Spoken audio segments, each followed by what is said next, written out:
Bienvenido Andrés Osorio.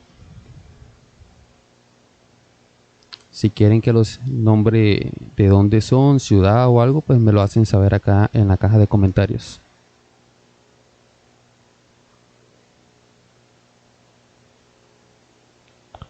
Carlos Torres. Carlos Torres, bienvenido.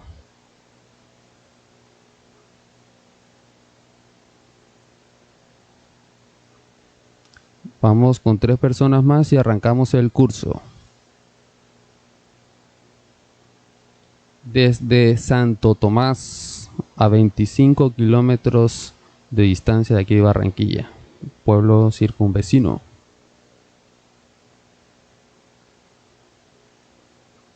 James Boone en sintonía.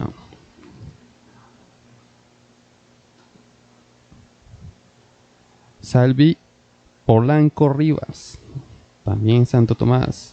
Fabián, mi compadre Fabián Mauricio Sotomayor Ferrer. Andrés, el agente del Keiner Super Turbo.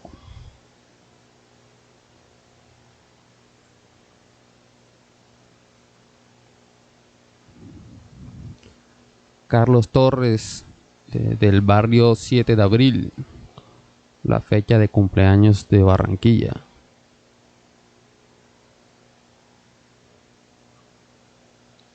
Vamos con una persona más y arrancamos formalmente.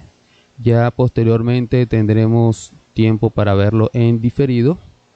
Esta charla, que es una respuesta a muchas solicitudes de gente que se inicia en esto del sonido y que de pronto se han sentido a veces desplazados por no tener un conocimiento básico de las cosas que intervienen en esto del sonido.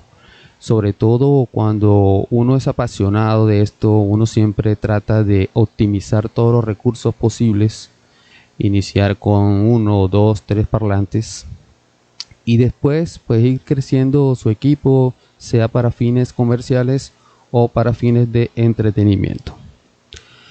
Vamos a hablar de los temas, 3 temas claves, de los cuales vamos a profundizar en los 2 primeros y vamos a tocar levemente el tema número 3, dado que es un tema bastante extenso y que vamos a tener la oportunidad de seguir brindando estas charlas para todo aquel que se inicia en esto del sonido. Obviamente hay personas, ingenieros, que ya tienen una experiencia bárbara y de pronto ya este módulo les queda muy básico, pero tenemos un módulo más avanzado que podríamos trabajar más adelante. Por lo pronto, iniciemos. Sigo saludando. Llegó Yoko Polo, hombre que sabe y sabe. Snyder Ojeda, Popular Harry. Llegó Nando aquí. Nando, adelante, como siempre, ¿sí o no? Siempre chévere. Bueno, vamos a arrancar con esto. Bueno, primero tenemos que hablar de sonidos y decibeles sin caer en aquellas teorías súper largas, ni voy a profundizar en temas matemáticos, ni mucho menos. La idea es, de una manera muy sencilla, entender de dónde sale todo esto. Entonces, para hablar de sonido, pues tenemos que saber qué es un sonido. Entonces, cuando tú emites, cuando la vibración de cuerpos materiales se tropiezan, cuando tú arrojas algo al agua, se genera, mira esta curva que tenemos a la derecha en azules. Esta onda es una onda que se genera como reacción a un movimiento físico. Aquí dice vibración de los cuerpos materiales, los cuales producen ondas que se desplazan a través del aire. Es decir, el sonido se propaga gracias al aire. Si nosotros estuviésemos en un sitio aislado, insonoro, no existe el sonido. Así de sencillo. Si te vas a la luna, el sonido no existe. La persona que está al lado no te va a escuchar, porque el aire es el transmisor, como lo vemos en esta gráfica claramente, de esquema de sonido. Este es un emisor que puede ser una persona, puede ser una bocina, puede ser, no sé, pronto el roce de una checa contra algo rasposo, una guacharaca, etcétera. Esa es una fuente sonora. Ese movimiento físico genera una onda que se traslada por el aire y que llega a nuestros oídos. Entonces, primera instancia, el aire es el transmisor de las vibraciones a la que llamaremos sonido. Para hablar de sonidos, ¿cómo medirlo? ¿Cómo diferenciarlo? Necesariamente debemos hablar de frecuencia. ¿Pero qué es una frecuencia? Leamos qué nos dice esta definición corta. La frecuencia es la velocidad a la que la corriente cambia de sentido por segundo. Se mide en hercio o hertz, es la palabra en inglés. Una medida internacional de medida donde un hercio es igual a un ciclo por segundo. Vamos a ver esto en español. Esto es un ciclo. Cuando la onda arranca, llega hacia abajo, luego sube, y cuando llega a esta altura de donde arrancó, esto se llama un ciclo. Es decir, arrancó de aquí, bajó, dio la vuelta, subió y volvió a bajar a este. Esto que está aquí, esta distancia, donde se hizo esta S, como si fuera un círculo abierto, se le llama ciclo. Y el ciclo determina un hertz. Entonces, dice menor frecuencia y mayor longitud de onda. Hemos escuchado ese término cantidades de veces. Frecuencia de onda. Eso es para ingenieros, ¿no? Vamos a comparar estos dos altavoces. Antes leamos que la velocidad en que se mueve esta onda determina si un sonido es grave o agudo. ¿Cómo así? Los sonidos graves son ondas anchas. La longitud de onda, es decir, la separación entre las ondas, es amplia. De hecho, son ondas que si la pudiéramos visualizar de alguna manera, son ondas pesadas, gordas, fuertes. Son ondas que de acuerdo entre la frecuencia que determinemos en un momento dado, que ya la vamos a ver más adelante, nos daremos cuenta que entre más baja, entre menos vibra el parlante, es porque la onda es más gruesa y es más grande. Pero también están las ondas que vibran rápidamente, donde la longitud es corta. Ella determina los sonidos agudos. Por eso es que vemos que un altavoz de brillo, una bobina, no vibra tanto como la del bajo, porque la del bajo la alcanzamos a ver porque son menos movimientos. En cambio la del tweeter, corneta o cualquier agudo, va tan rápido que parece que no se moviera, pero es que va rapidísimo y son más direccionales. Es decir, este driver que tiene aquí arriba las conduce y genera casi que una onda directa. Por eso que tú le colocas la mano y ya no se oye, porque es una onda directa, fina, que se expande en línea recta. Mientras que la onda gruesa del bajo es gruesa, obviamente, rebota hacia el frente, hacia los lados y puede repartir el sonido a todo a su alrededor. El bajo es importante porque, por ejemplo, una orquesta le da orden a todos los instrumentos. Dicen que cuando no le colocamos el bajo a una orquesta, los músicos tienden a equivocarse. Porque hay una base que le permite llenar esos vacíos a través del bajo. Pero bien, para hablar de esas frecuencias tenemos que primero clasificarlas según el espectro sonoro. ¿Qué es el espectro sonoro? Son aquellos sonidos o diferentes campos auditivos de los cuales no siempre el ser humano puede escucharlos. El espectro del ser humano está aquí en esta franja que está de color naranja. Dice campo auditivo del ser humano, que va desde 20 Hz, o sea, 20 ciclos por segundo, hasta 20.000 Hz. Ahora lo vamos a detallar. Lo que está por debajo de 20 Hz no lo puede escuchar el ser humano, pero por ejemplo los elefantes y los topos sí. Ellos, por ejemplo, dice ahorita que escribieron de Santo Tomás. Santo Tomás está a 25 kilómetros de Barranquilla. ¿Por qué lo dije? Porque un elefante puede hallar una hembra en celo a 25 kilómetros de distancia, con esas infrafrecuencias. Infra significa debajo, o sea, debajo del sonido que de los seres humanos, infrasonidos, le llamamos así, están esas ondas de 10 Hz, 5 Hz, de los cuales los elefantes escuchan perfectamente. Perfectamente. Y acá tenemos los que están por encima de 20.000 Hz. Los gatos y los perros y otros animales escuchan esas ondas, unos silbidos. Hay unos pitos especiales para perros, para patos, para otros animales que escuchan esa frecuencia que el ser humano no logra captar. Pero también hablamos de ultrasonidos como tal, ya de altísima frecuencia, 8 veces más de lo que podríamos escuchar nosotros. La escuchan los delfines y los murciélagos. Los murciélagos, gracias a esa onda, no se estrellan los unos con los otros, ni se estrellan en las cavernas, ni necesitan luz. Esa ultrafrecuencia también sirve, el ser humano las utiliza para, por ejemplo, ecografías, para determinar un volumen, un feto, una ecografía, etcétera. Esas ondas de ultrasonido le permiten hacer ya dibujos en forma de ecografía. Entonces, este campo que está aquí, el ser humano, lo representamos claramente en un ecualizador. El ecualizador simula, este es un dibujo que hice, pero este es como si fuera monofónico. Obviamente es de 31 bandas y deberían ser 2 porque la mayoría de los ecualizadores vienen en estéreo. No hay un ecualizador monofónico.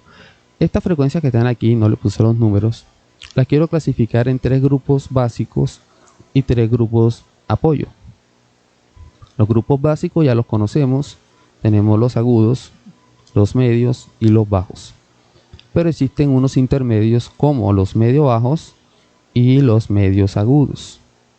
Asimismo, existe lo que ahora llamamos los subbajos. En cierta época de los años 70 era muy difícil reproducir un subbajo.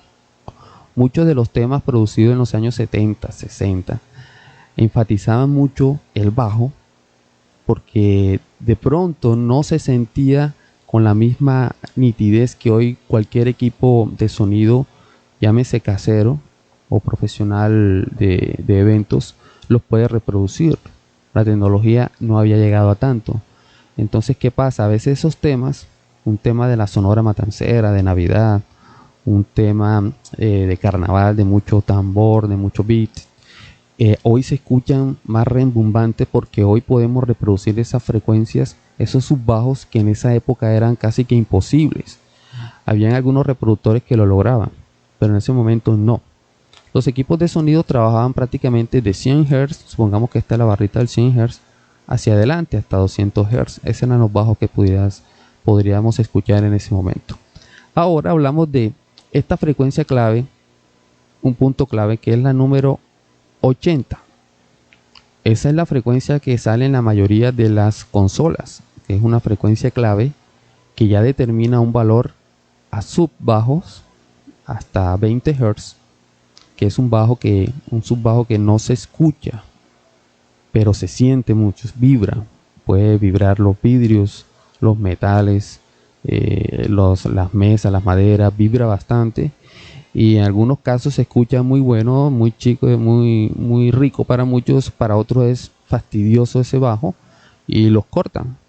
De hecho, las consolas a veces traen un cut, low cut, o sea, un corte de sub y corta esta frecuencia, o simplemente las bajan en el ecualizador si tienen la posibilidad de tener un ecualizador o en un driver, las cancelan. Este es el bajo más común de 80 a 200 Hz. Los equipos de sonido de amplificaciones trabajan mucho los 100 Hz, ¿sí? Y de ahí disminuyen hacia acá y disminuyen hacia acá. Los car audio, los picos también manejan frecuencias de hasta 200 Hz, que son bajos un poco más sonoros, se escuchan más. Si te vas de lejos se escuchan más.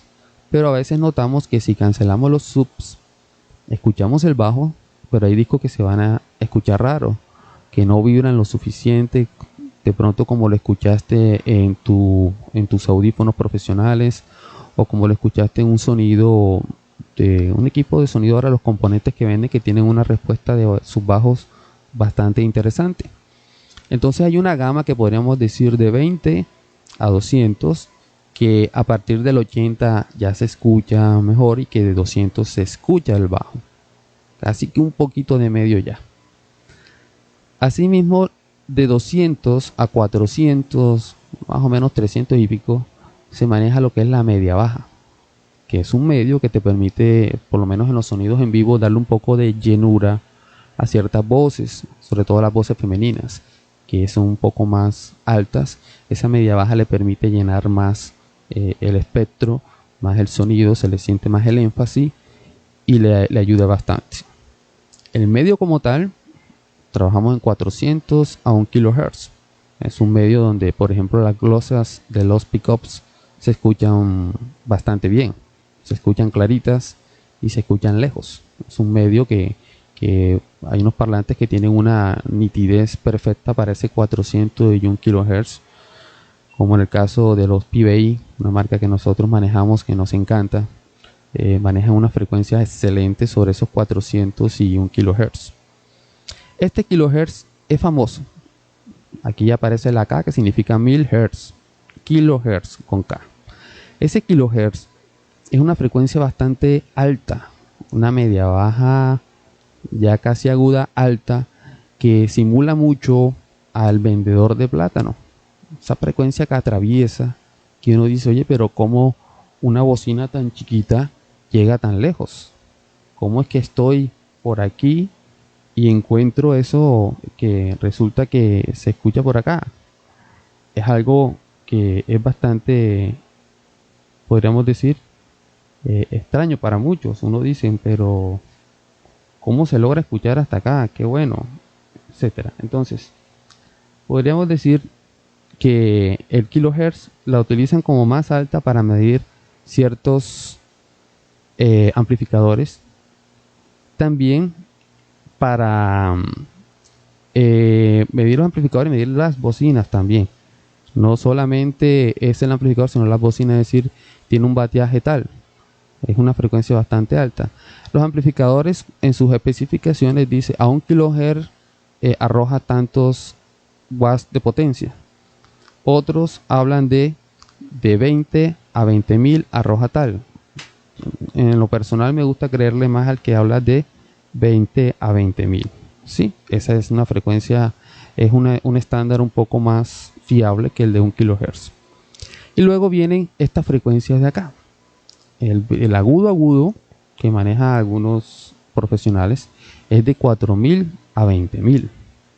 Sin embargo, a nosotros nos gusta a veces el sonido saturado, a veces dentro del sonido DJ. Cuando ustedes escuchen sonido DJ, es referente, por ejemplo, a sonidos de equipos y pickups.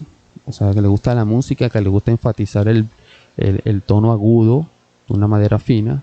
Entre más a la derecha, más fino es el brillo o agudo. Entre más a la izquierda, más se acerca a esta frecuencia, es más, un poco más sonoro, un poco más gritoncito, se escucha la voz dentro del tweeter o de la corneta. De ahí que cuando están filtrando los tweeters que no tienen un driver bien ajustado, entonces utilizan unos capacitors o una resistencia que van por aquí entre 1.5 y 2.2 para asuntos de frecuencia para los cortes. Es decir, empieza a limpiarlo del medio y únicamente deja pasar las frecuencias altas, es decir, un pasa alto. Estas frecuencias que están a la derecha, a veces en el ecualizador parecería que no están activadas, pero no es así. Simplemente que después de cierta edad, estas frecuencias ya no son audibles para el ser humano. De pronto un niño de 5 años, 7 años, alcanza a escuchar la diferencia entre estas frecuencias que están a la derecha, que aunque uno no la escuche, le suma en un momento dado. Asimismo, el ecualizador sirve para, por ejemplo, si estás amplificando un grupo, detectar cuál es la frecuencia que genera el famoso feedback, o ese pitico que se le mete a los cuando no tenemos unos micrófonos de calidad. Entonces nos permite hallar cuál es el que pita y simplemente lo cancelamos en alguna presentación. Bien, seguimos. Ya hablamos de ciclo, ya hablamos de hertz, ya estamos hablando de frecuencia, pero ahora hay que hablar de otra cosa que se llama el SPL, que es una sigla en inglés que significa Sound Pressure Level, o sea, presión sonora acústica. Es producto de la propagación del sonido a través de decibeles. Ahorita vamos a ver qué es un decibel. Y por la cantidad de energía producida. Esta cantidad de energía que produce un altavoz la podemos medir anteriormente con estos aparatos llamados sonómetros. Estos sonómetros ya lo puedes tener tú simplemente descargando la app desde tu celular, y te van a salir no uno sino una gran cantidad de sonómetros para que tú midas qué presión sonora tienen tus parlantes a 1 metro de distancia, que es que se toma como referencia 1 metro de distancia. Entonces algo que un aparatico de esto en su época hace un par de años podría costar unos 200.000 pesos hasta 2 millones de pesos. Hoy lo tienes en tu celular simplemente descargándolo. Ahora sí, ¿qué es un decibel? Esta es una palabra clave dentro del sonido. Es definitiva para el momento de comprar, por ejemplo, una bocina o un amplificador. Los laboratorios telefónicos Bell Telephone Laboratories, diseñó esta unidad de medición de sonido y la llamó Bell en honor a su fundador, el gerente, creador de la compañía, que se llama Alexander Graham Bell. Por lo tanto, un decibel es la 10ª parte de un bell. Así como tú dices, dame 1 kilo de arroz, dame 2 kilos de carne, pues necesitábamos una medida que agrupara esa fuerza, esa presión, esos ciclos sonoros en una unidad. Pero el sonido es algo que se maneja distinto a la matemática lineal, donde tú dices 1 más 1 es 2, 2 más 2 es 4. Eso es una sumatoria lineal.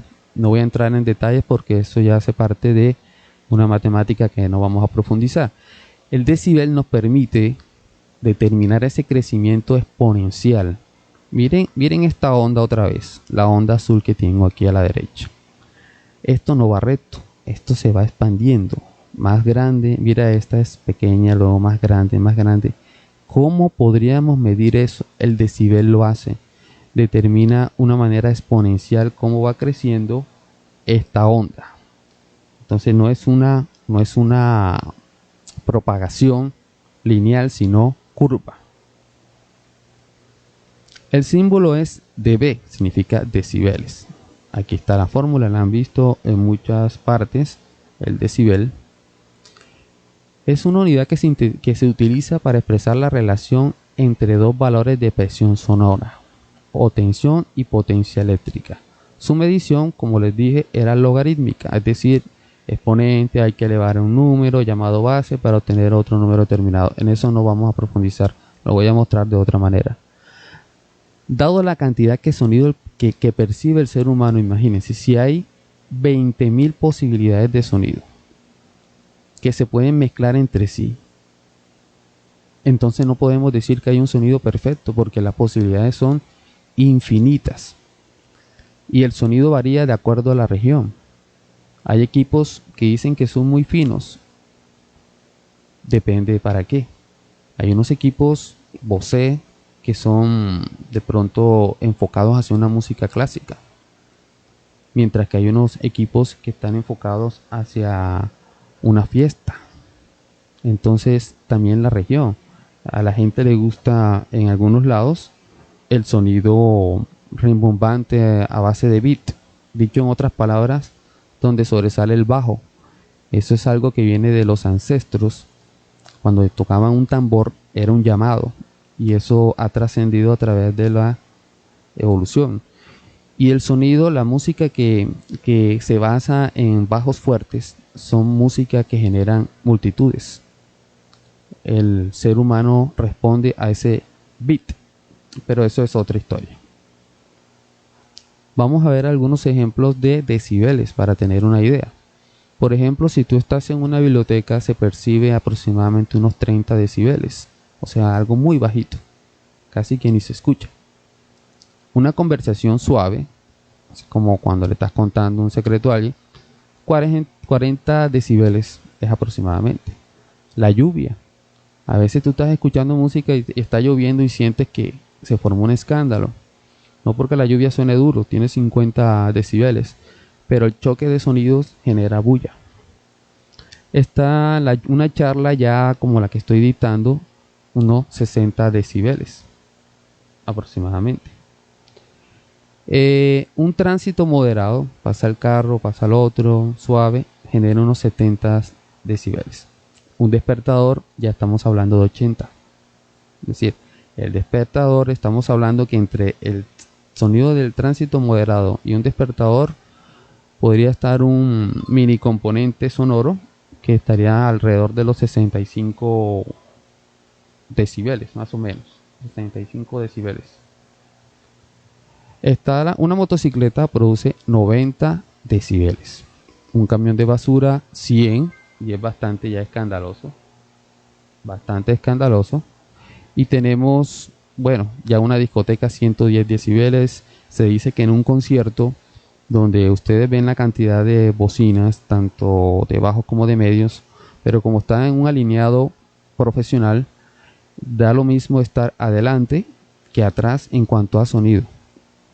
Y ellos mantienen unos decibeles aproximados, está permitido hasta 125 decibeles y manejan aproximadamente 115, a veces hasta 120.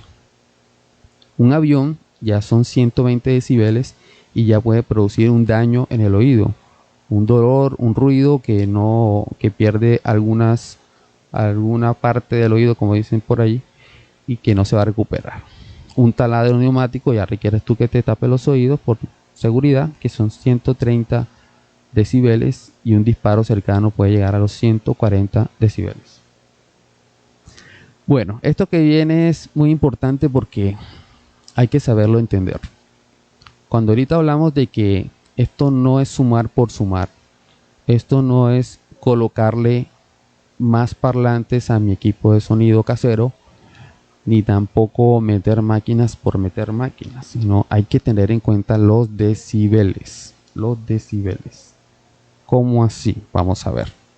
Yo tengo un equipo aquí, supongamos que este es un equipo que tiene un amplificador dentro, un activo. Tiene su amplificador, un sub. Y vamos con números pequeños. Tiene unos 100 vatios de potencia, de presión sonora. Y me suma 3 decibeles. ¿Qué pasa si yo coloco otro igualito? Hasta ahí suma perfecto, me darían 6 decibeles. O sea, siento que cambió el sonido y que aumentó la potencia.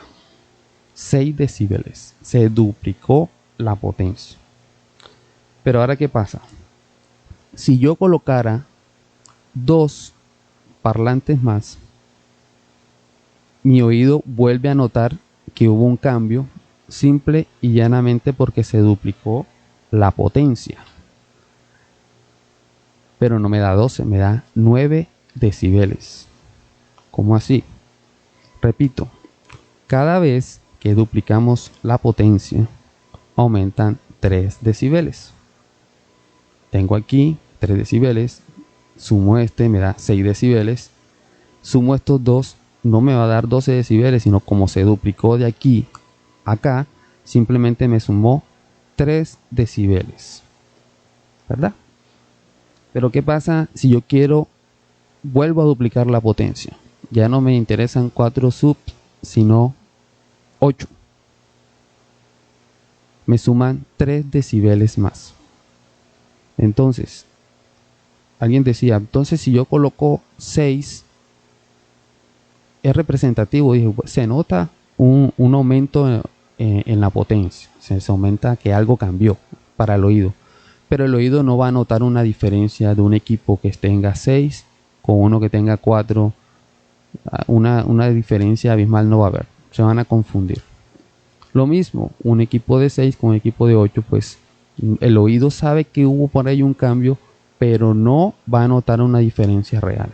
Es decir, cada vez que dupliquemos, siempre vamos a obtener 3 decibeles más. Esto es algo que al principio nos cuesta trabajo entender, pero una cosa es la potencia, que nos suma decibeles, y otra cosa es la saturación o bulla. Yo puedo hacer que estos dos parlantes se vuelvan muy bulleros y no me va a aumentar la potencia. Simplemente te va a fastidiar el oído, pero llegará a cierta distancia que ya no se oye. Al contrario, de pronto la gente lo esquiva porque no es un sonido agradable. Entonces, en este primer tema vamos a sacar la conclusión.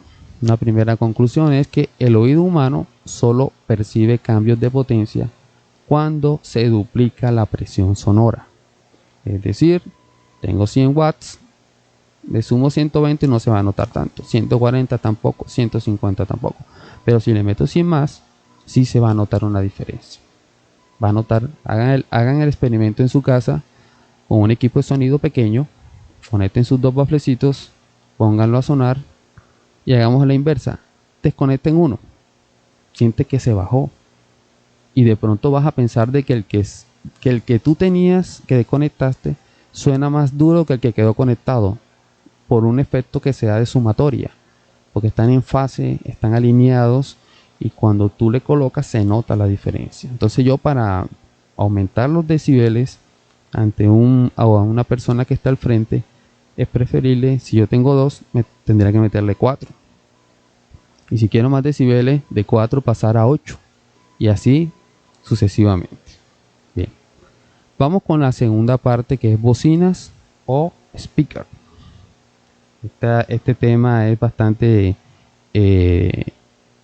profundo, ¿sí? Porque la palabra speaker ya hasta se utiliza para los conferencistas. Y bocinas, esto es una bocina. Para Real Academia es una bocina, de esa que utilizan los vendedores ambulantes. Es una bocina, sí, tiene un conductor en español, en inglés se dice driver. Tiene este impulsador de aire que genera un sonido que se coloca por aquí y genera un escándalo, un sonido muy alto, una frecuencia de 1 kHz o de 1.2, dependiendo del largo y dependiendo también del grande de la bocina. Pero esas no son las bocinas que nos interesan. Sin embargo, las bocinas de que le hablé, estas bocinas, siempre se hacen la pregunta, pero ¿cómo una bobina tan pequeña, cómo emite esa cantidad de sonido? Es un sonido áspero, el que hablamos ahorita, de 1 kHz.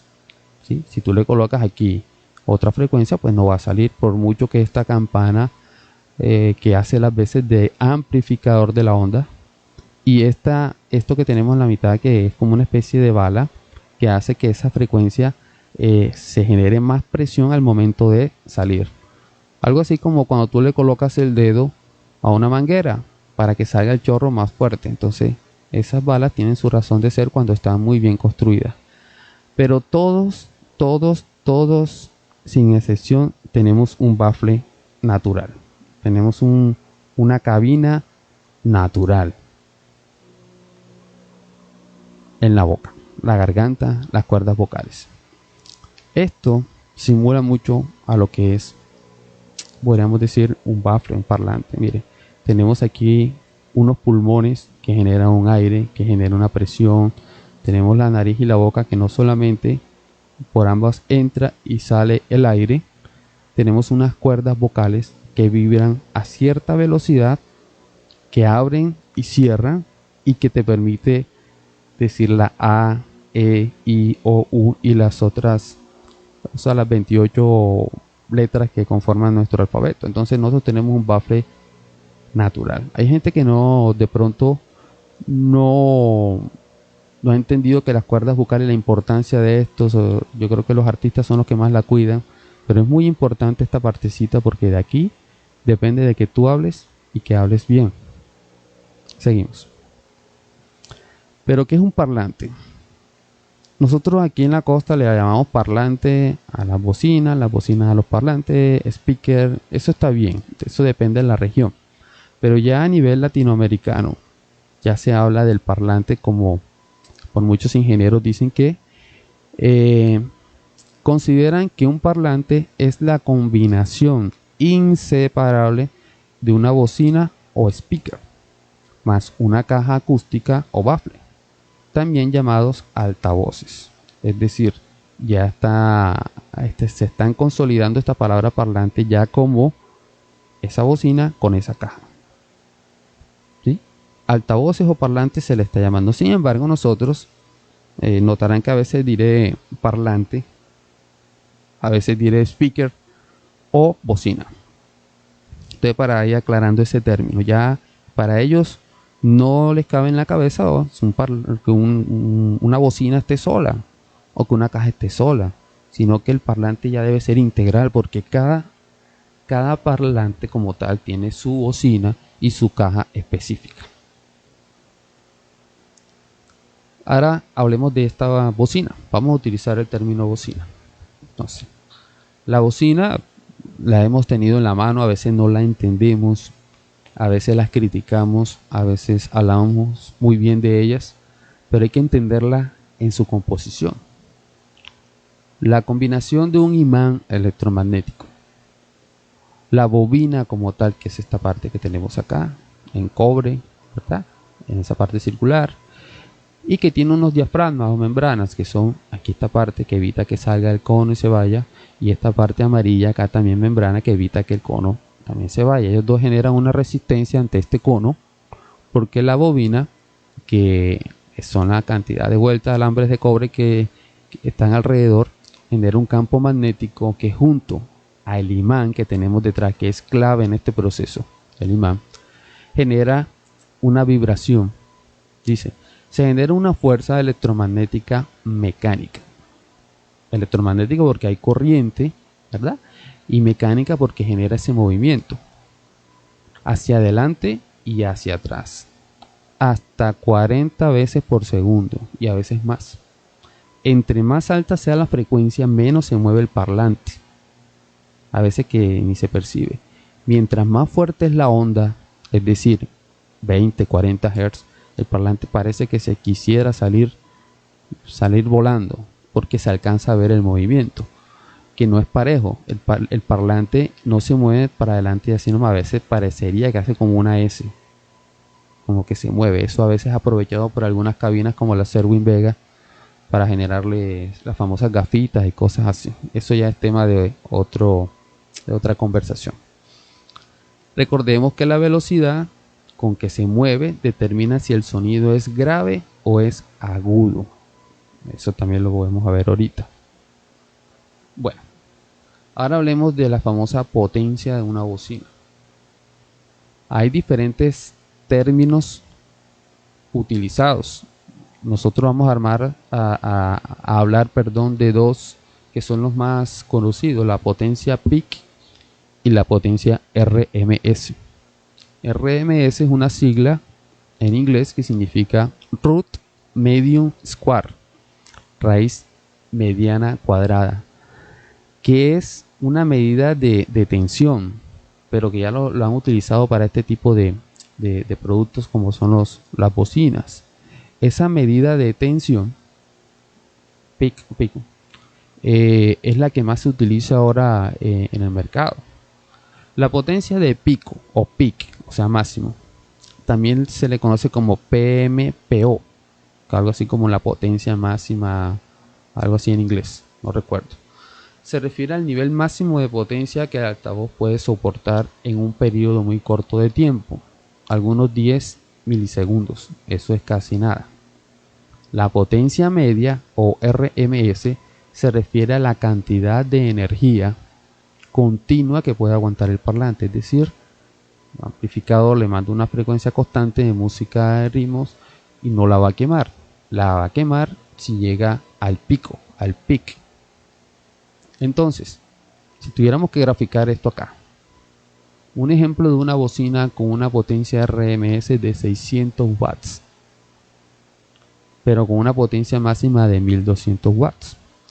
¿Qué significa? Significa que el altavoz puede funcionar cómodamente con 600 vatios de potencia continua y soportar unos picos ocasionales de hasta 1200 watts. Es decir, este es el pico. Está el amplificador enviando una onda. La potencia media que debería trabajar es esta que dice RMS.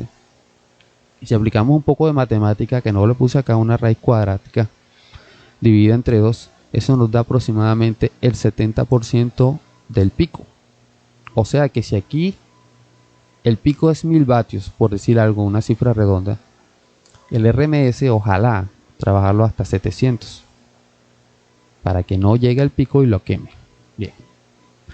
Estas medidas son las más utilizadas, ya la que potencia continua, que tiene que ver con la RMS.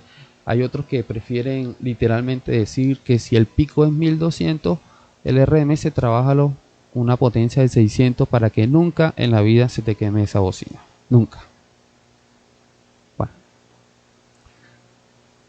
En el caso del sonido DJ, pues se trabaja la potencia que requiere el parlante o bocina, a veces un poquito más, pero hay que tener mucho cuidado porque en el momento de tener un amplificador muy grande para una bocina que requiere menos, pero es que yo le bajo el volumen y lo pongo bajitico, en cualquier momento puede hacer un pico y te puede volar la bocina, o en cualquier momento puede empezar a calentar la bocina y dañarla. Sí, eso puede suceder y ha sucedido mucho. O peor, la destroza totalmente, la saca de contexto. En el asunto de la amplificación de eventos, se trabaja un poco más medido en el sentido de que si la bocina aguanta unos 100 watts, el amplificador puede tener un poco más, hasta 150, pero hay que saberlo manejar y calibrarlo con un sonido rosa para que no genere picos que vayan a dañar un evento. Imagínense dañar un evento de Shakira o de uno de estos cantantes, sería terrible, ¿no? Sobre todo los subs. Claro que son cantidades, pero como todo va sincronizado, se notaría que se dañe una hilera de bajos, por ejemplo, se va a notar. Hablemos un poquito aquí de la parte interna del parlante. Nosotros conocemos, ahí está visto de lado. Vemos que aquí están los bordes de conexión. Vemos que aquí ellos van atados a la bobina y que por donde entra es el positivo y por donde sale es el negativo, ¿sí? Que cuando gira hacia los positivos va hacia adelante y luego retrocede en un término de unos 10 milisegundos. Tenemos el imán es definitivo dentro de una bocina. Él determina la cantidad o la fuerza con que va a arrojar esa bobina y a su vez esta responde con capacidad para poder generar una presión sonora. Esa es una combinación que debe ir de la mano literalmente y que obviamente muy mal manejada podría calentar la bobina. Está el chasis, aquí están los chasis que manejamos por acá. Hay unos chasis de aluminio, hay unos chasis como de lata que emiten a veces algunos sonidos raros, que de pronto es recomendable que estos sean un poco más gruesos y que sean de un material que no vaya a generar ruido, ¿verdad? Está el cono o diafragma, que eso depende. Hay conos plásticos, hay de cartón y cada uno tiene una función. Algunas marcas reconocidas pues manejan cartón, hay unas marcas de pronto más decorativas que van por el lado de un plástico, etcétera. Este tapapolvo o cubre bobina es importante porque a veces se lo quitamos y resulta que tiene una función de proteger la bobina de suciedad que vaya a generar daños al interior de la misma. También hay quienes dicen que esto también tiene que ver con el impulso que se genera de aire detrás. Hay muchos parlantes, por ejemplo los JBL tienen tres orificios del lado de atrás que tienen un sentido de aire para que no se caliente tanto la bobina, el embonado. Estas rueditas que ven aquí, eso equivale a la araña, es decir, la parte de soporte de abajo regularmente es como amarilla. Ella evita también junto con estos tensores que tiene acá, ¿sí? Y los pisaconos evitan que obviamente se salga el cono y se dañe. Está la bobina y está la parte del yugo, que es donde encaja la bobina para atar. Pero hay diferentes factores que determinan si una bocina es para frecuencias medias, medias bajas, bajas o altas. Hay empresas que lo dicen claramente, de salida es esto es para media baja. Eso tiene muchas variantes. Desde el mismo magneto, imposible que una bocina para bajos tenga un imán pequeñito. Otra cosa ya es el neodimio, que ahorita también hablamos del neodimio. El cono, la calidad del cono. El ohmiaje que trae, ¿sí? La impedancia que se le va a aplicar. El número de vueltas que tú ves aquí en la bocina determina la impedancia del parlante. Hay quienes hacen bobinas, las hacen muy bien. Aquí en Barranquilla hay verdaderos expertos en eso. Hacen sus vueltas, luego la miden y dicen, anda, pasó 8 punto algo de impedancia. Entonces le van quitando vuelticas, le van quitando vueltas hasta que da las 8. O si es de 4 la impedancia, por el largo del cobre que va dando vueltas. Eso también lo podemos ver, por ejemplo, cuando tú colocas un bafle y le colocas 200 metros de cable al pobre bafle que está por allá a 200 metros, aumenta la impedancia y obviamente disminuye la potencia. Entonces, principalmente en los bajos, es preferible utilizar cables que no superen los 10 metros, 8 metros, algunos discuten entre 8 y 10 metros, y que tenga un calibre suficiente para que viaje como se debe en este caso, el magnetismo. También debemos tener en cuenta que si la bobina es de varias capas, que el grosor del cable, que si es 32, que si es lo otro. Ese número de capas también determina que este sea para abajo, preferiblemente, tiene más capas.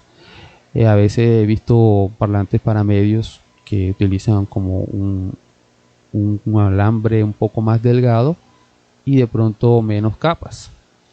Hay unos que para disminuir el calor utilizan capas in-out, es decir, una capa dentro del cantón o el aluminio que utilice y la otra por fuera para disminuir el calor, más que todo. Pero no determina que entre más vuelta va a resistir más el parlante, no necesariamente. Eso puede cambiar la impedancia, más no modificar la potencia. Bueno, los tamaños de las bobinas. Algunos estudios, algo de las cosas que venimos haciendo es investigar.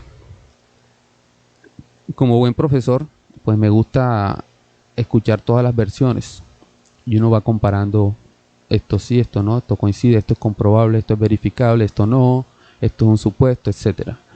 Con base en eso, hemos notado que las bocinas de 1 pulgada regularmente están entre 100 y 150 vatios. Más, no creo.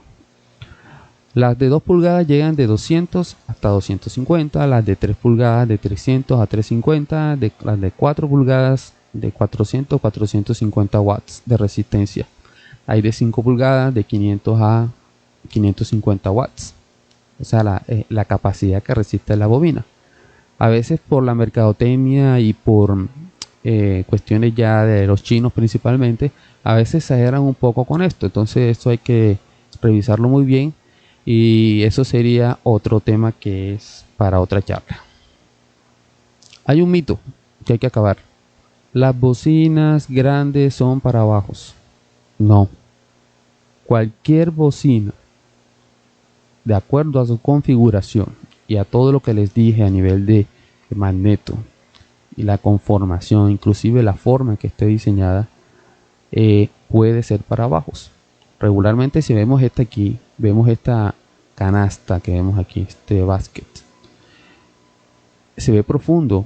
Parecería que este parlante es como si fuera debajo. Mire, del cono a donde está aquí los pisaconos, acá la parte de afuera, que no la veo acá, hay una distancia. Sugiere, ojo, que este parlante, esta bocina es de bajo. Los de medio son como más llanos y es diferente la configuración. Es una manera inicial de poder percibir si ese parlante va para medios o si va para bajos. Este es otro punto que es de los primeros cuando tú empiezas a hacer cursos de sonido, que de pronto a veces nos cuesta trabajo de entender, y es que el parlante tiene dos sonidos, dos formas de emitir el sonido, una forma hacia adelante positiva, otra forma hacia atrás negativa. Ese sonido que sale por el lado delante se le llama pull, que en español es tiro, y ese movimiento hacia atrás para volver a echar hacia adelante el magneto se le llama push, y ese push significa rebote hacia atrás. Es como la manera de tomar vuelo y echar para adelante, pero al echar hacia atrás también está generando una onda inversa. Esa onda es negativa y esta onda es positiva. Si el parlante o speaker o bocina lo tenemos así sin ninguna caja, hay cancelación. Es decir, tú no oyes el bajo, porque es que no es porque le falte la caja, sino porque se están encontrando las dos señales, el push y el pull. Pull, push. Aquí se encuentran y se cancela. No se oye el bajo. Está cancelado. Si tapamos una de las dos, ya hay una expansión de sonido. Sea para adelante, hay parlantes que bloquean, cajas que bloquean esta parte del speaker, la parte de atrás, como el Serwin Vega. El Serwin Vega bloquea el push y emite el pull.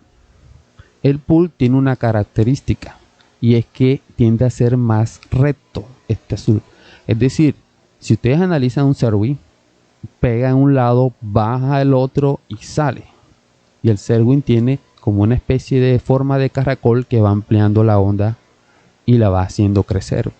Por eso es uno de los preferidos para mucha gente en cuanto al sonido DJ, porque lo va a enviar lejos el bajo. Ese recorrido es para enviarlo lejos, y ese impulso que tiene detrás le ayuda. Lo contrario, los bajos de rebote creados por Car Audio y hoy utilizado por muchos pickups, es un bajo muy sonoro, ¿verdad?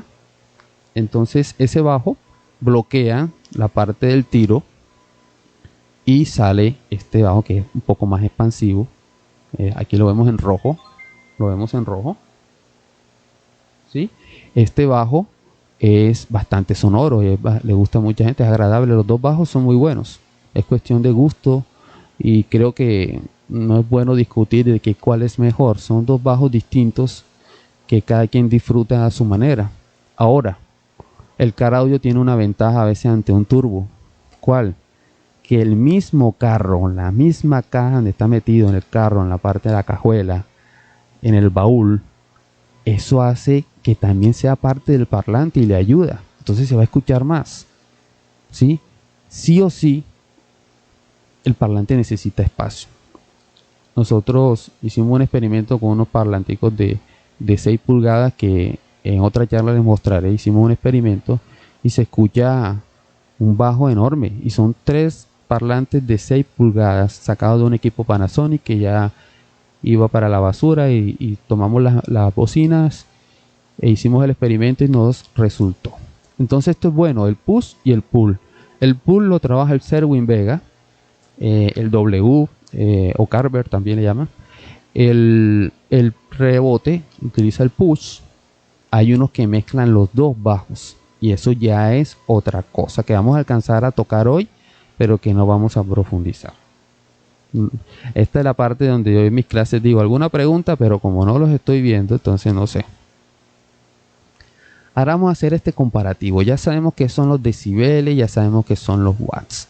Sabemos que los decibeles es la capacidad del oído de captar un cambio sonoro, y que eso se da cada vez que duplicamos una potencia. Asimismo, el bateaje o watts es la resistencia de una bocina. La resistencia eléctrica de una bocina. Entonces, aquí tenemos este parlante, son aparentemente iguales. Aquí tenemos este parlante integrado por una cabina que puede ser, no sé, una cabina sencilla de esta de Electro Voice. Y la otra igual. Este tiene 1000 watts de resistencia y tiene una presión sonora de 92 decibeles. Este tiene 500 watts, ya tiene la mitad de resistencia que este que está a la izquierda. Pero ojo, tiene 98 decibeles. ¿Sí? 98 decibeles. Entonces, si nosotros arrancamos con un vatio, ese vatio aquí dice que nos bota 92 decibeles y a este arranca ganando con 98 decibeles. Estos 3 decibeles puede sonar el doble. ¿Se acuerda cuando decíamos cada vez que duplicamos la potencia aumentamos 3 decibeles? Este puede sonar el doble en estos momentos que este. Arranca ganando este. Y entonces vamos a 2 vatios, lo duplicamos 4, lo duplicamos 8 vatios, lo duplicamos 16 vatios, 32, 64, 128. Ojo, llegamos a 128 vatios. Bien, la duplicada de 128 son 256 watts. Esos 256 watts en el parlante de 92 decibeles genera una presión de 116 decibeles. Pero ese mismo bateaje en el parlante de 98 decibeles genera 122 decibeles. Y aquí es donde cambia la historia.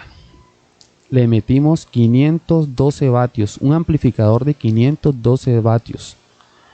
Por ejemplo, un 2450 de QSC te da 629 vatios, pero entonces busquemos un Europower de 4000 que bota a 4 ohmios, unos 550 watts, por ahí va, vamos para tener una referencia.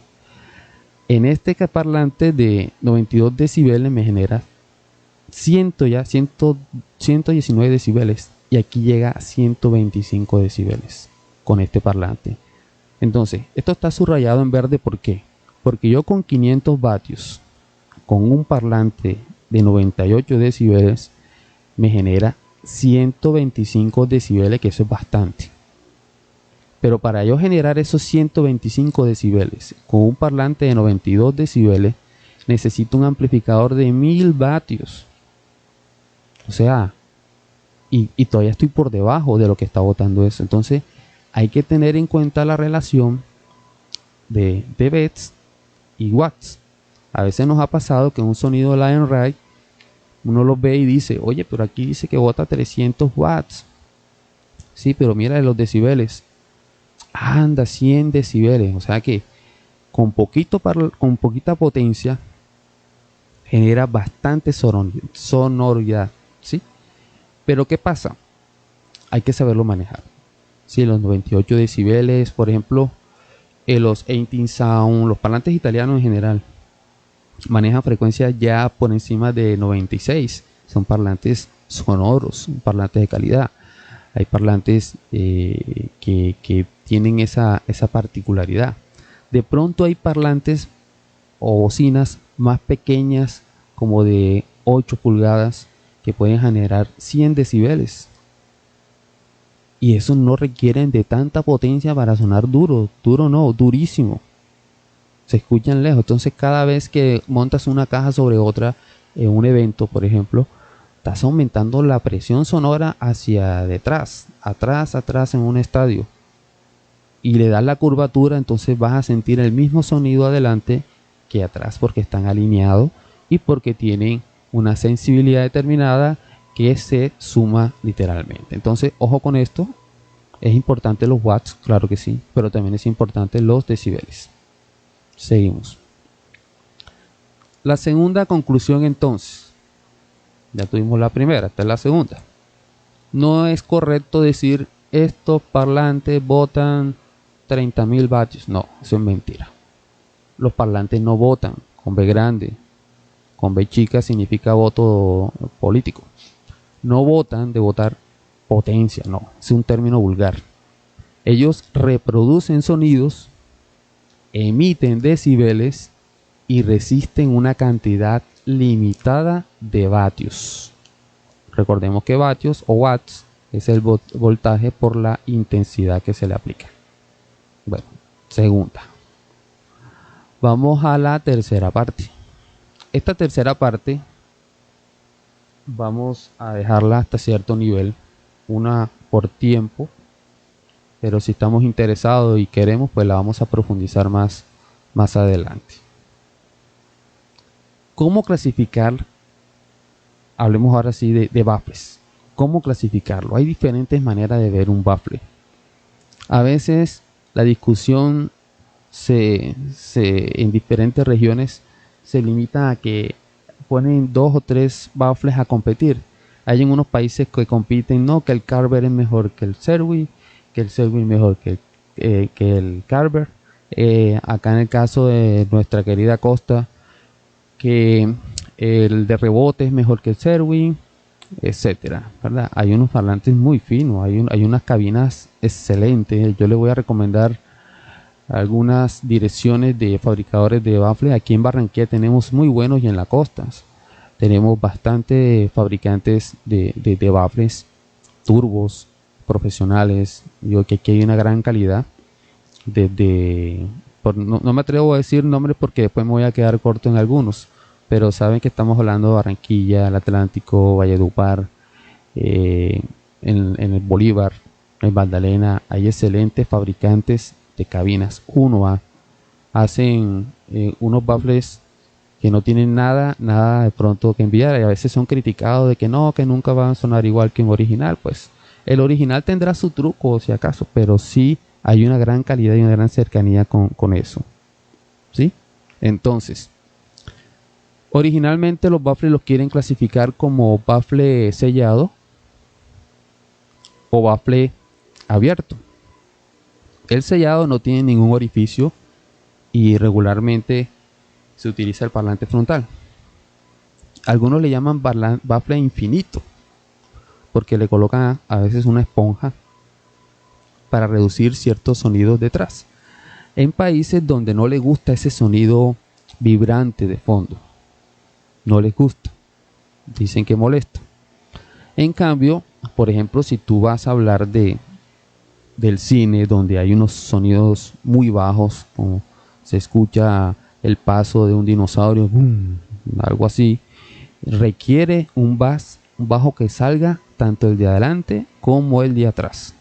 Es decir, en una sala de cine ni sirve el Serwin ni sirve el baffle de rebote, ninguno de los dos, porque necesita el push y necesita el pull. Mírelo aquí, el pull y el push, si se encuentran, se anula, anulación de frecuencias de bajo. Entonces, de acuerdo a la cabina, debemos tener en cuenta para qué la queremos. Hay miles de planos de cabinas, miles. Todavía estoy descubriendo nuevos y sigo investigando. Pero la necesidad sonora es la que dice qué cabina necesita. De acuerdo a la necesidad sonora, requieres una bocina. Y esa bocina requiere una cabina con ciertas características. Hay fabricantes que te dan la bocina y te dice de una vez qué cubetaje, qué cubecaje requiere, qué área requiere. Entonces son muy profesionales en ese sentido. Si yo necesito una cabina para estudio, esos famosos monitores, uno dice, ay, esos baflecitos tan chiquitos y costosos.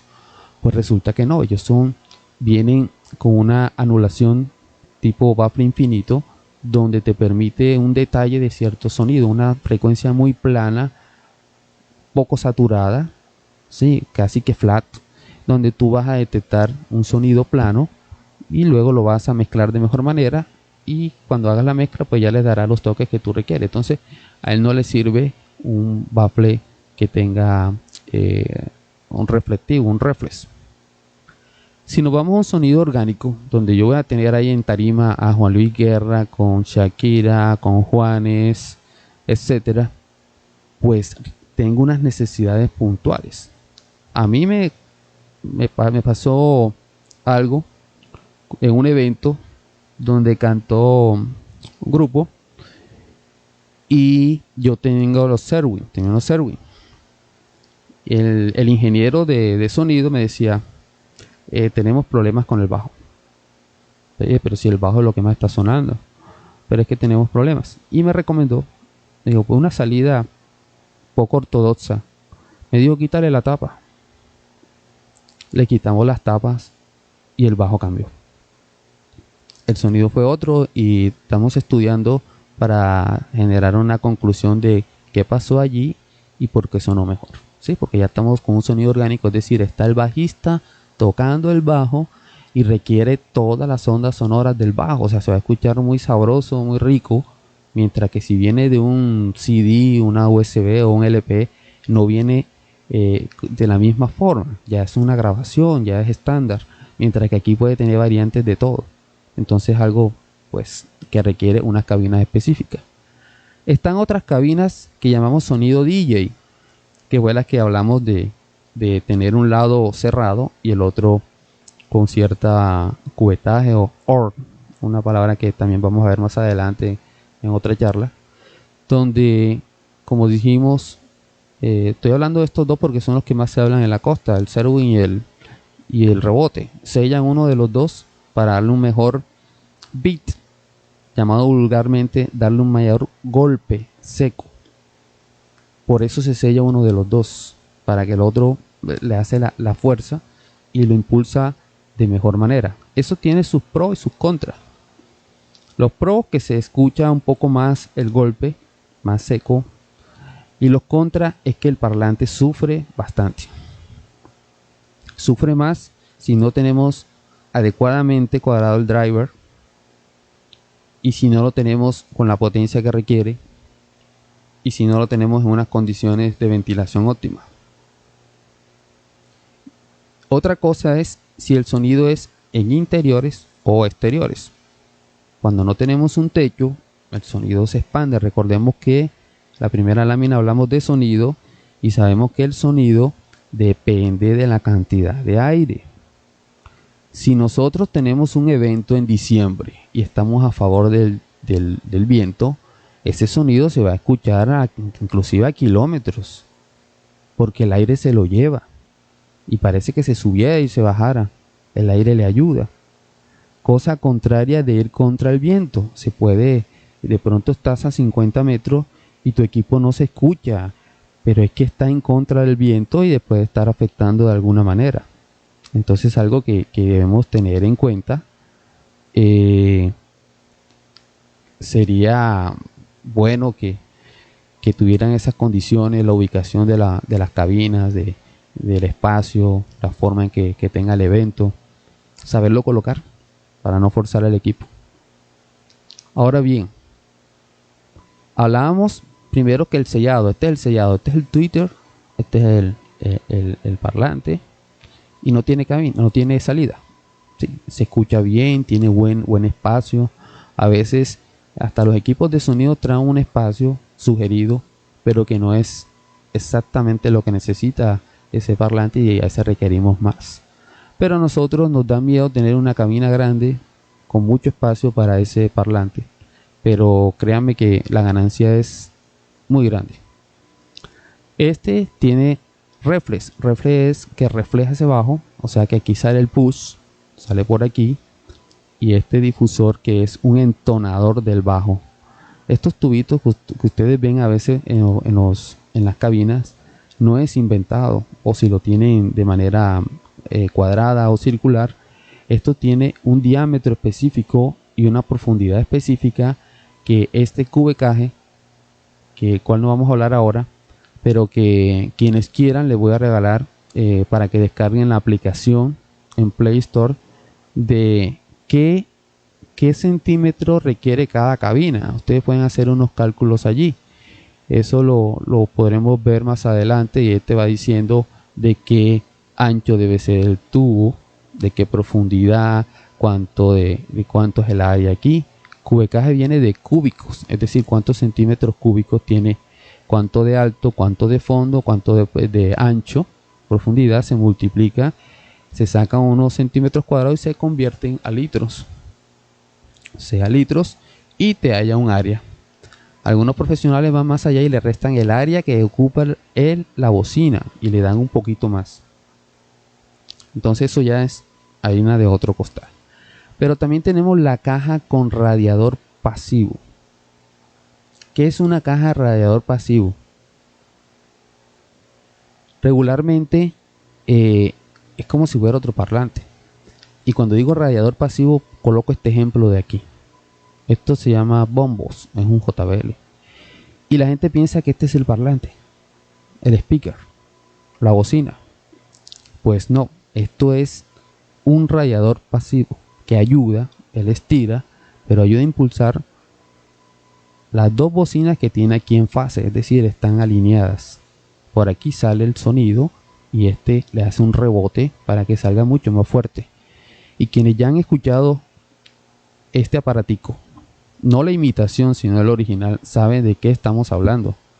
Es un bajo muy fuerte, un bajo poderoso, y son dos bocinas, creo que de unas 2 pulgadas, pero no la bocina, sino todo el parlantico tiene 2 pulgadas, algo pequeño, y rompe con el mito de que eso no puede botar bajo sino brillo dado su tamaño, y es mentira. Eso no interfiere en la fuerza que pueda generar, en el magneto que tenga, en la parte que pueda impulsar y llegar a ese nivel. Otra manera de entender el sellado y el defogue rápidamente es que, por ejemplo, mire, el reflex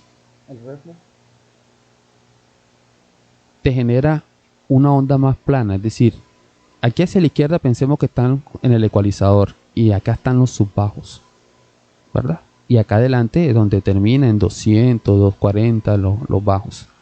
Entonces, si vamos a un sellado, él anula esa frecuencia profunda. Mira que arranca de 0, llega al nivel que supongamos que lo estoy cuadrando aquí en 100 Hz y luego la baja cuando llega a 200. O sea, genera un bajo que se escucha, que es agradable, que está bien, pero que por ejemplo para un teatro no le serviría, que requiere unos sonidos más profundos. Si hablamos del reflex, el reflex, mire, cae igual, llega al mismo punto de encuentro que el sellado, pero sí deja pasar esas ondas muy bajas, las de 60, 40, 20 Hz. Algunos les gusta, otros no les gusta. Como les digo, el sonido perfecto pues depende de quién lo quiera, ¿no? Así de sencillo, que este es mejor, que este es el otro, que eso es cuestión de gustos. Pero esta es una clara una manera gráfica de mostrar de que el reflex baja más y el sellado más. Por ejemplo, si cuando tú trabajas frecuencias en un bajo de 100 a 200, estás arrancando como de aquí, son más sonoros, pero también renuncias a esa profundidad que tenemos acá. Y hay unas ondas que van de acá, que recorren todo esto, dependiendo, y ahí estamos hablando del driver que tú tengas, la cabina como tal y la bocina. La bocina, la cabina y obviamente el envío, llámese amplificador, driver, ecualizador, consola, hacen una mesa de 3 patas, donde no puede fallar una de las 3. El envío, llámese tornamesa, rack, la cabina y el speaker. Donde uno de los 3 falle, ya se va todo al piso. Se va todo al piso. Y es algo que nos pasa. Ahí nos está viendo César Terán Jr., fabricador sabe de qué estamos hablando. Sabe mucho de esto de las cabinas y todo. Bueno, cabinas hay según las octavas también. Octavas son qué tonalidades quieres sacar tú del bajo.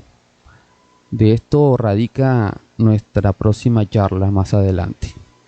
Hay baffles de primer orden, de segundo orden, de tercer orden y hasta de octavo orden. ¿Cuál es la diferencia? Que En el primer orden permite 6 decibeles por octava. Eso ya entraríamos en un tema un poco matemático y no vamos a entrar allá. Pero es algo, digamos que el primer orden es un baffle sencillo.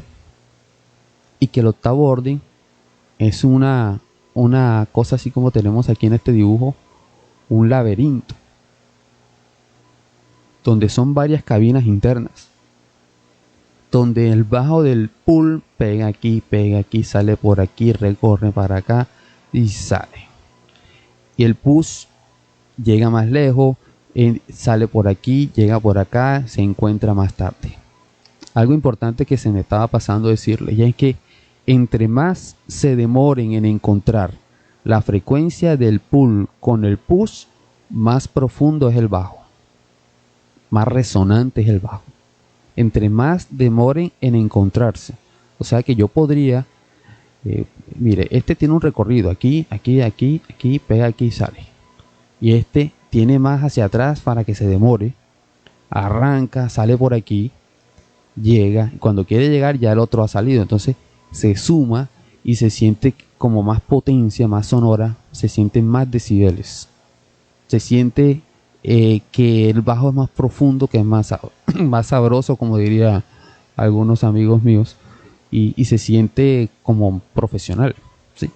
Cuando este que estamos mostrando aquí es un parlante de octavo orden, ¿sí? Aquí una característica de esto, vamos a pasar a la otra, es que hay dos que son los que podríamos clasificarlos por orden: los de cuarto orden y los de sexto orden. Los de cuarto orden, veríamos este. Regularmente algunos de cuarto orden pueden ser, si se ve el parlante de frente, lo llaman reflex. Si alcanzas, que tú ves que el parlante está de frente, le llaman reflex.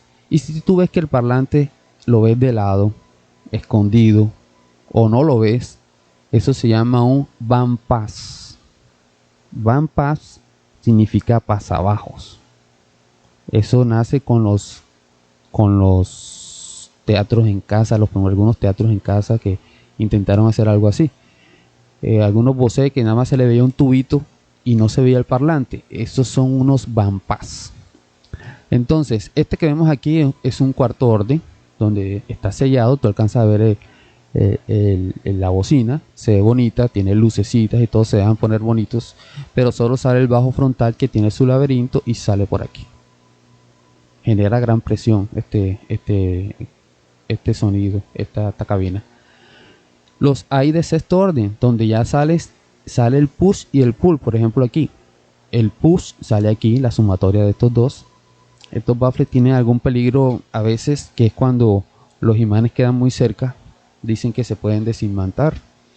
No sé, no tengo alguna referencia total de eso, pero la voy a investigar. Y tenemos el otro, que de acuerdo a lo que nos digan los cálculos, tendrá una profundidad de estos tubos y un diámetro, y si es uno o dos tubos, para que salga el otro bajo en perfectas condiciones. Aquí lo vemos mejor. Estos cilindros es el tuner, es el entonador del bajo. Algunos van casi pegados al fondo, otros van por la mitad, otros tienen apenas 5 centímetros. Eso depende del cálculo de la cabina que nos genere, o a veces es cuadrado, como este es el caso. Si ven que por aquí se alcanza a ver algo, por ahí sale el bajo, se chocan y salen, se suman acá, ¿sí? A veces la ventaja de tener dos parlantes dentro de una cabina es que comparten área y pueden generar más decibeles. Por eso ustedes ven en las amplificaciones muchos dobles, baffles dobles, porque se suman, porque a veces uno solo requeriría una profundidad mucho mayor para poder reproducir esas ondas que requieren ciertos artistas. Hay artistas que les gusta que el bajo X, otros que el bajo no sea tan bajo, otros que no les gusta tanto el bajo. En fin, ya hay unos tipos de arreglos donde tú puedes, a través de un arreglo cardioide, cancelarles el bajo en la tarima para que se escuche más al frente, colocando tres baffles hacia adelante y uno mirando hacia atrás para que cancele parte del bajo. Pero eso también es otra historia. Clasificarlo, pues mire este band pass. bypass de cuarto orden se parece mucho al serving o al rebote, donde esto está sellado y uno de los dos sales, pero este tiene un laberinto que lo impulsa. Ese sería de cuarto orden, es decir, un lado sellado y un lado destapado. Pero está el sexto orden, que es a veces es como un toro bravo, difícil de graduar. Primero, es difícil de hacerlo, porque a veces no entona. Y segundo, hay que saberle hacer pruebas para llegar a que se encuentre el parlante con la frecuencia adecuada. Aquí son dos cabinas en una con un solo parlante, es decir, este bajo sale aquí, no tan literal como está aquí en este dibujo, y el otro sale acá. Dependiendo la bocina, a veces se requiere menos espacio en esta cabina que esta. Suenan muy bien, pero no cualquiera sabe graduar esto. He visto uno tratando de cuadrar esto, y créame que es complicado, máxime si son varias cajas que se tienen que manejar, ¿verdad? Esta historia continuará. Nosotros vamos a seguir profundizando en la parte de cabinas, si ustedes así lo consideran, y por lo pronto pues me gustaría escuchar sus comentarios, y no los tengo a la mano, pero sí estaré revisándolos. Posteriormente estaremos hablando un poquito más de las cabinas y vamos a responder algunas preguntas que espero que me dejen aquí en la caja de comentarios para trabajarlos y asignar un día donde podamos responderle lo que sabemos con mucho gusto, y lo que no sabemos lo investigamos. Bueno, es todo por hoy. Muchas gracias.